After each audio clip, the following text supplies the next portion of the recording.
Bonjour. Alors, est-ce que vous pouvez nous présenter cette 7e édition d'Orientalis? Alors Orientalis, c'est un festival qui existe effectivement depuis cette année et qui couvre les cultures du Maghreb jusqu'au Japon. Cette année, on va jusqu'à la Chine. Pour la première fois, nous avons l'Afghanistan qui sera présente dans l'espace Pays d'Orient et aussi sur scène.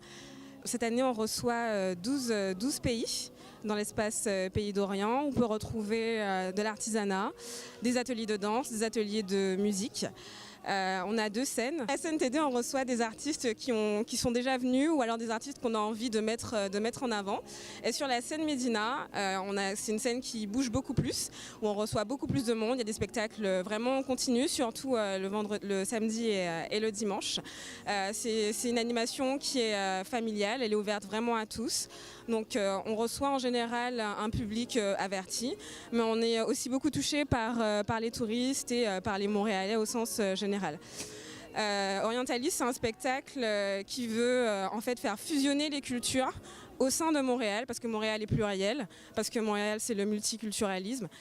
Et donc on fait appel à des artistes qui viennent des pays d'Orient, mais qui sont déjà sur place. Et on a aussi la chance de recevoir des gens qui viennent soit du Maghreb, soit du Moyen-Orient. Cette année, par exemple, on reçoit Cheba Noir, qui sera présenté par le Centre culturel marocain.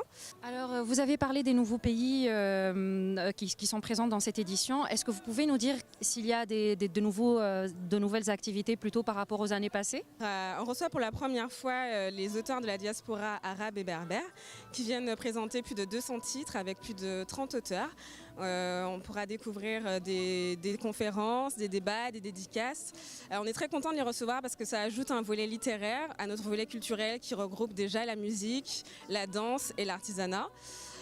Donc c'est une première pour nous, on est très contents. Alors, sur quels critères vous vous basez lorsque vous recevez les dossiers des personnes qui veulent participer au festival? Alors, ce sont des associations qui se présentent et on étudie les dossiers en fonction de ce qu'elles veulent présenter au niveau artisanal, au niveau musical. En général, on prend des gens qui sont plutôt semi-professionnels, pas forcément des professionnels, pour pouvoir mettre en avant en fait, les talents qui sont déjà présents sur place à Montréal.